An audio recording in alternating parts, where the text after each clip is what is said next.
Hello, everyone. Welcome to Life and DNA with Amanda Renee.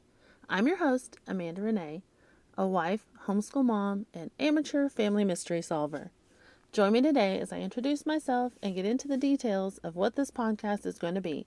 I'm excited, so let's get started. Hi, I wanted to take this first episode to simply introduce myself and tell you a little bit about me and my life and why I decided to even start this podcast. And to be honest, I had a whole script written out for the first part of this, and that didn't really work out great. So I had to delete that, start over, and let's try this again. Like I said, my name is Amanda. I am married. We've been married for 15 years. We have two great kids. Our daughter is 13. Our son is 9. We homeschool them. Well, my husband works all day, and I teach them at home. No, it's not online. I use the computer as little as possible with them. They're on it to research or Google, or if there's a class that's hard and we can have some extra help teaching, then, we'll bring that in. Otherwise, we use books. We use curriculum from a company called Master Books. They are awesome, by the way. Bible-based. We're Christians. And it's, I'm not going to lie, it's not all roses and rainbows every day. They're kids. I'm me. We clash sometimes, but all in all, that's what my husband and I wanted to do, and I might even do a podcast on why I even wanted to homeschool, why we decided on homeschooling, and just kind of how we do it on a daily basis. And no, my kids are not, unsocialized. They're out in the public. They're not like, I don't know. I've heard it described in public school. Kids are socialized horizontally with their own age group, and my kids are socialized vertically, from newborns to my grandma that's 100. They're exposed to people of every age group on a regular basis, and they can interact with anyone of every age group, and it's invaluable to me. I remember not doing well with certain age groups growing up because all I was around was my own age group. Not that I did great with them either. I always find it, as a homeschooler, I hate when people are like, oh, I can never homeschool because I don't want my kids to not be social. Okay, there are a few homeschoolers that way, don't get me wrong, but I hate that. I mean, your kids are going to be as social as you would like them to be, whether they're homeschooled or not. And my husband and I grew up, we both went to public school, and we were very shy, very introverted. Still don't like to be super social. I'm forced myself to come out of that for my kids' sake a lot. And so they're involved. I teach preschool at our church, and my daughter is one of my assistants, and she's great with the kids. And they will call her teacher, even though she's 13. She's a big kid to them. And my son helps the kids pastor. He helps keep the little kids in line and make the popcorn and fill up the water and do pretty much anything that the kids pastor asks. And let's see, we also are involved in 4-H. I lead the homeschool 4-H group here, and my kids are really involved in that. My daughter got elected president of our group, and so she's had to lead some of the meetings, and they do the speech contest most years, and they work the concession stands at the fair, so they get exposure to people and working with the public. And so, yeah, you don't have to worry about homeschoolers as much as you think you do. Unless their parents are hermits. I have seen homeschoolers that do that. And hey, if that works for their family, that's fine. It'll just be harder on the kids in the long run. But, you do what's best for your family. And let's see. So besides homeschooling, I love genealogy. That is my passion. Let's see. I got started on that. I don't know. I've always loved history. I have tons of books that are either historical fiction or biographies of people I like. And I've just always been a history buff. And once I got exposed to family trees and the genealogy of my personal family, I have just loved it.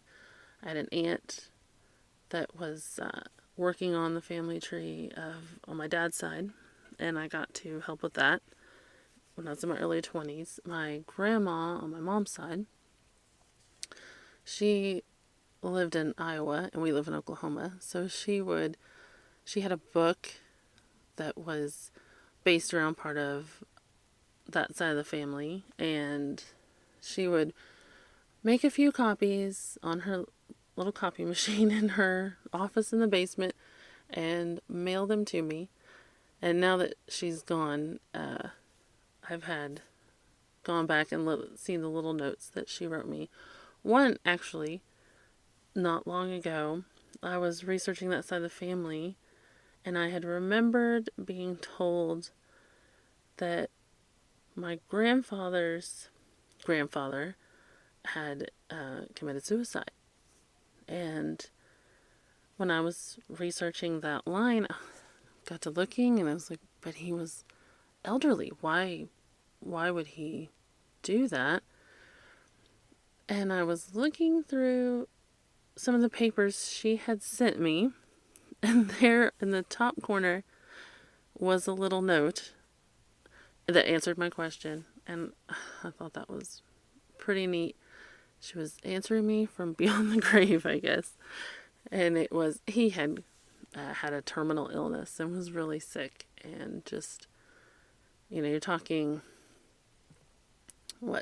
early 20th century. There wouldn't have been much medically they could have done for him, I guess, and so he did what he did. But I thought that was neat that she wasn't even around for me to call and ask, and yet she answered my question and helped me out. And let's see, but the thing that got me to start the podcast, and that has been driving me for the past year and a half, or at least probably longer than that, is a family mystery on my husband's side. His family is actually way more interesting than my side. There are no mysteries in my family. They're all pretty basic. I mean, I'm thankful for that personally, but from a genealogy standpoint, it's pretty boring. But his side had a few mysteries and things we didn't even know were mysteries and stumbled along the way that I will discuss in further episodes. But his great-grandfather was abandoned on a train as a newborn, and so he never knew who his parents were. The last name that he was given, his adopted name, is what everyone went by. And so my goal was to be able to fill in that branch on the tree. I do not like gaps in my tree branches. I want to be able to plug that information in and make it look nice and filled out. I do not like anybody, any of you that actually do genealogy will understand this, but if you have a female and you don't have her maiden name, it's annoying to me. I like to figure all of that out. So I set out to solve this mystery. I believe I am probably 90% done solving it. But then, of course, that leads to other questions and digging deeper and more information and all of that I really, really, really want to get into. I'm hoping to get to have some of the family members, newly discovered and old, ones that we already knew about. I'm really hoping to get them on the podcast and interview them and find out more about his great-grandfather and who he was. I've never gotten to talk to his 2 living daughters. I also believe he has some sons that I've never met. I have met the daughters, but I haven't met the sons. And I would love to get to interview them and find out more about him. I've found relatives from the parents, at least their families, and I'm hoping to get to interview some of them as well. So, look forward to that. Let's see, what else about me that you might find interesting? Let's see, I struggle with Hashimoto's. I don't know if any of you know what that is, but it is a thyroid autoimmune disease. So I'll probably be talking about that on some of my Thursday episodes. Tuesdays we'll be talking about genealogy, DNA, genetics, all of that fun stuff. And on Thursdays, I will just talk about life in general. Homeschooling, marriage, kids, Hashimoto's. It's not fun, but I finally have a doctor that's trying to work with me, and I'm getting there. The thing I struggle with most, I think, is energy level, and weight. Weight is still something I'm struggling with. But, it's autoimmune, so I'll work with it. Be patient. I was impatient when I first got diagnosed and was very frustrated, but now I'm in it for the long game. I just want to be as healthy as I can be and work so that I have as much energy as possible to be there for my kids, someday for my grandkids. So, I'm ready to do what I need to do to just live my best life while I can. And let's see. The other big topic I will be discussing on Thursdays is dealing with a narcissist. A couple of years ago, maybe 3 years ago now, discovered that my mother is a covert narcissist. I think they say, there is a specific name for what she is. No, she has not been officially diagnosed because she would never go to a doctor, ever. I don't even think she goes to regular doctors except for blood pressure or something. But we'll be discussing that, how I discovered that, how I've been dealing with that.